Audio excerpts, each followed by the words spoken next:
మంత్రులు, దళిత, గిరిజన ఎమ్మెల్యేలు ఎవరైనా సరే వారి సీట్లకు గ్యారంటీ లేదు. తన పర భేదం లేదు. నమ్మిన వారైనా నమ్ముకున్న వారైనా సరే తాను వద్దనుకుంటే టికెట్లు లేవని ముఖ్యమంత్రి జగన్ తేల్చి చెప్పేస్తున్నారు. మీరంతా నా సొంత మనుషులు, మిమ్మల్ని వదులుకోను అంటూ ఎమ్మెల్యేలను నమ్మించిన సీఎం జగన్ ఇప్పుడు ఓట్ల లెక్కలు వచ్చేసరికి నిర్దాక్షిణ్యంగా వ్యవహరిస్తున్నారు. జగన్ ఎప్పుడు ఎవరి టికెట్ చించేస్తారో అనే ఆందోళన ఇప్పుడు వైకాపా ఎమ్మెల్యేలోనే కాదు మంత్రుల్లోనూ తీవ్ర స్థాయిలో ఉంది. ఎప్పుడు ముఖ్యమంత్రి నుంచి పిలుపు వస్తుందో, పిలుపు వస్తే ఇక టికెట్ పోయినట్లే అనేది ఇప్పుడు వైకాపాలో హాట్ టాపిక్ గా మారింది.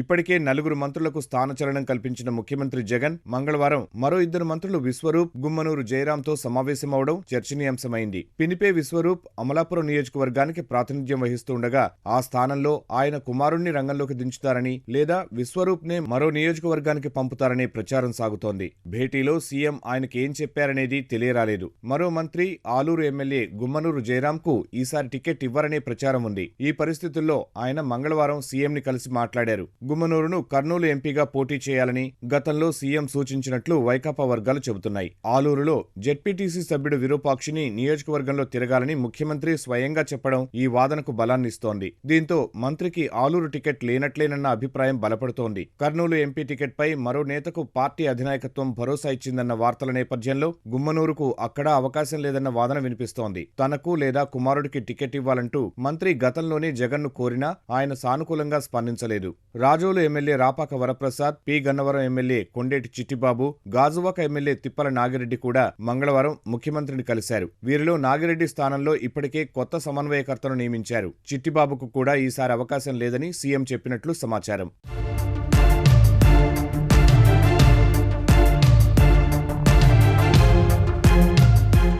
ఉమ్మడి తూర్పుగోదావరి జిల్లాలో రామచంద్రాపురం, పి గన్నవరం, అమలాపురం, రాజోలు, ప్రతిపాడు, జగ్గంపేట, పిఠాపురం నియోజకవర్గాల్లో సిట్టింగ్లను మార్చేందుకు ముఖ్యమంత్రి నిర్ణయించారు. రాజోలు ఎమ్మెల్యే రాపాక వరప్రసాద్ సీఎంను కలిసినప్పుడు అమలాపురం ఎంపీగా పోటీ చేస్తే బావుంటుందని జగన్ సూచించినట్లు తెలిసింది. జనసేన నుంచి వైకాపాలోకి వచ్చిన తనకు రాబోయే ఎన్నికల్లో రాజోలులో మళ్లీ గెలవడం ప్రతిష్టాత్మకమని, అక్కడే ఎమ్మెల్యేగా గెలిచి తీరాలనే పట్టుదలతో ఉన్నానని రాపాక చెప్పినట్లు సమాచారం. దీనిపై వారిద్దరి మధ్య కాసేపు చర్చ జరిగింది. రాపాకను రాజోలులోనే కొనసాగిస్తారా, మరో చోటకు మారుస్తారా అనే దానిపై స్పష్టత రాకుండానే వారి భేటీ ముగిసింది.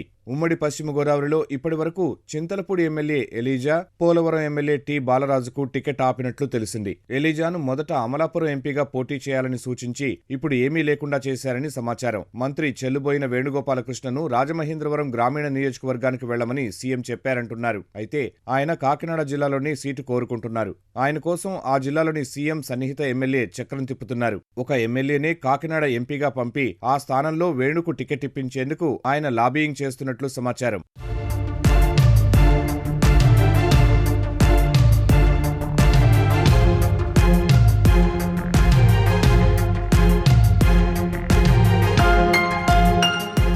ఒక్కొక్క ఎమ్మెల్యే, మంత్రికి వచ్చే ఎన్నికల్లో టికెట్లు లేవని నిర్ధారణ అయిపోతున్న నేపథ్యంలో తమ పరిస్థితి ఏంటో తెలుసుకునేందుకు పలువురు మంత్రులు, ఎమ్మెల్యేలు సీఎం క్యాంప్ కార్యాలయానికి క్యూ కడుతున్నారు. ప్రభుత్వ సలహాదారు సజ్జల రామకృష్ణారెడ్డి, ముఖ్యమంత్రి కార్యదర్శి ధనుంజయ రెడ్డి తదితరులను కలిసి తమ భవిష్యత్పై ఆరా తీస్తున్నారు. వారికున్న బలాల్ని వివరిస్తూ తమ సీటును కాపాడుకునేందుకు ప్రయత్నాలు చేస్తున్నారు. కళ్యాణదుర్గం నుంచి ప్రాతినిధ్యం వహిస్తున్న మంత్రి ఉషశ్రీ చరణ్, పెనుగొండ నుంచి ప్రాతినిధ్యం వహిస్తున్న మాజీ మంత్రి Sankaranarayana, Ponnur MLA Kilari Venkatarosaiah, Kaikaluru MLA Dulam Nageswararao, Mydukur MLA S Raghuramireddy, Madanapalle MLA Mohammed Nawaz Basha తదితరులు మంగళవారం తాడేపల్లికి వచ్చి వెళ్లారు. ప్రభుత్వ chief whip Narsapuram MLA Mudunuri Prasadaraju కూడా ముఖ్యమంత్రి కార్యదర్శి ధనుంజయ రెడ్డిని కలిశారు. నియోజకవర్గ పనులపై మాట్లాడేందుకే సీఎంఓకు వచ్చానని, సీటు మార్పులకు తాను వచ్చిన పనికి సంబంధం లేదని ప్రసాదరాజు విలేకరులతో చెప్పారు. ప్రస్తుతం నర్సాపురం లోక్సభ స్థానంలో వైకాపాకు అభ్యర్థి దొరకడం లేదు. ఆ నియోజకవర్గ పార్టీ బాధ్యుడు జీవీకే రంగరాజు వచ్చే ఎన్నికల్లో పోటీ చేస్తారా లేదా అన్నది